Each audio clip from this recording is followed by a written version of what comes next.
Il y a quelques mois, j'ai reçu un message d'une femme qui lit mes chroniques judiciaires dans le magazine Slate. Elle voulait me parler de sa sœur, convoquée en tant que témoin, dans un procès d'assises. Sa sœur avait assisté à un meurtre et elle était appelée à raconter ce qu'elle avait vu ce soir-là.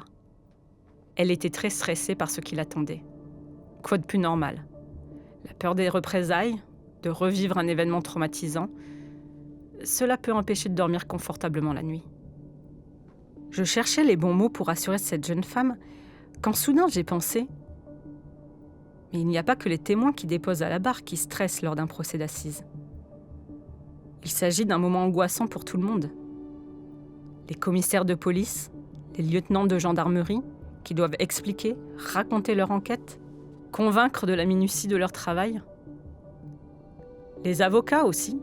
Combien en ai-je vu fumant cigarette sur cigarette avec l'envie de vomir juste avant leur plaidoirie? Savez-vous que certains développent parfois des plaques d'eczéma pendant un procès? Et que dire des jurés qui, au mieux, ont la lourde responsabilité de la peine sur les épaules, ou au pire, doivent décider de la culpabilité ou de l'innocence d'une personne?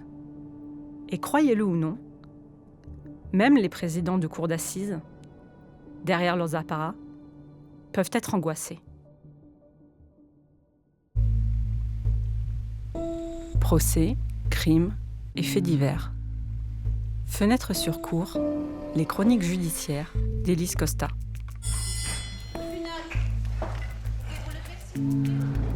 Saison 2.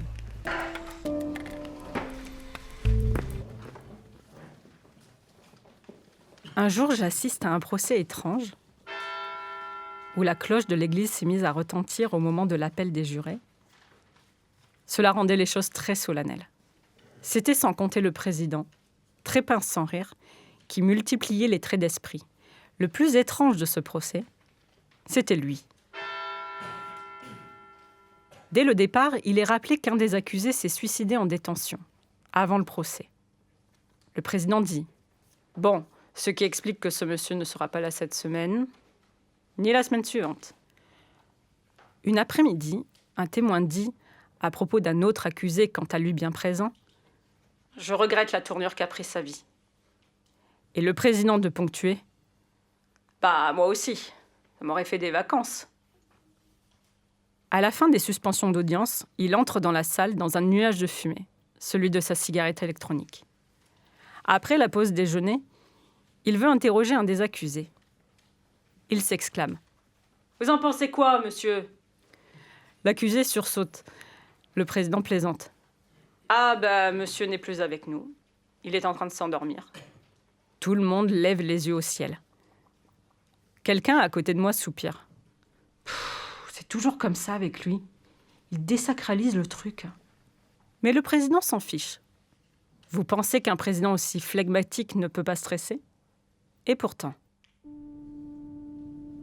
La plupart des journalistes publient leurs papiers le soir même des audiences.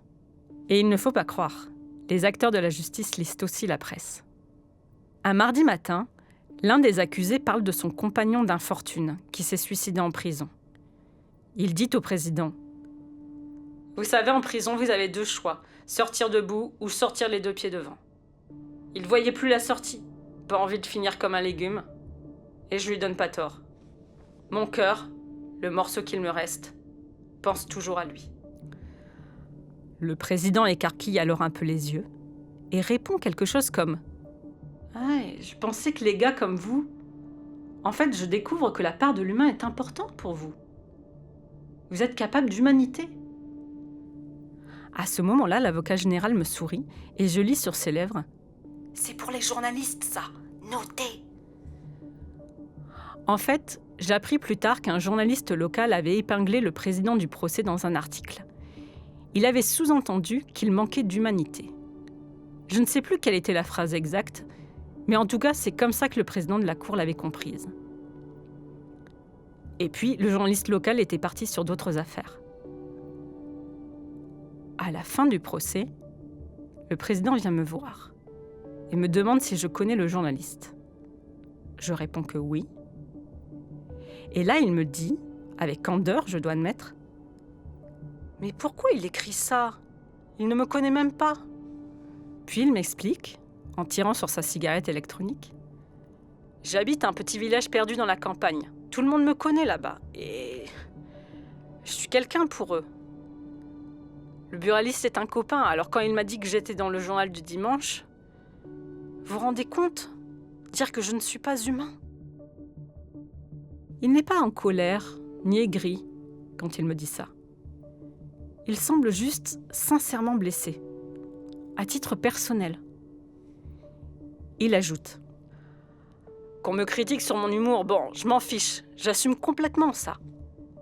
Mais dire que je manque d'humanité. Alors j'ai repensé à la phrase que l'avocat général m'avait dit de noter, quand le président s'étonnait devant l'accusé. Les gars comme vous, en fait, vous êtes capables d'humanité. Et je me suis demandé si le président de la cour d'assises, ce jour-là, l'avait énoncé non pas à propos de l'accusé, mais à propos de lui-même. Fenêtre sur cour est un podcast produit par Arte Radio. Vous pouvez l'écouter sur le site arteradio.com ou sur l'application gratuite pour mobile. Abonnez-vous sur Apple Podcasts, SoundCloud, Deezer, YouTube ou votre application de podcast favorite. N'hésitez pas à nous soutenir en laissant des étoiles dans les yeux ou des commentaires dans les dents. Rendez-vous dans 15 jours pour le prochain épisode. Tous les épisodes sont disponibles à l'écoute ou en téléchargement.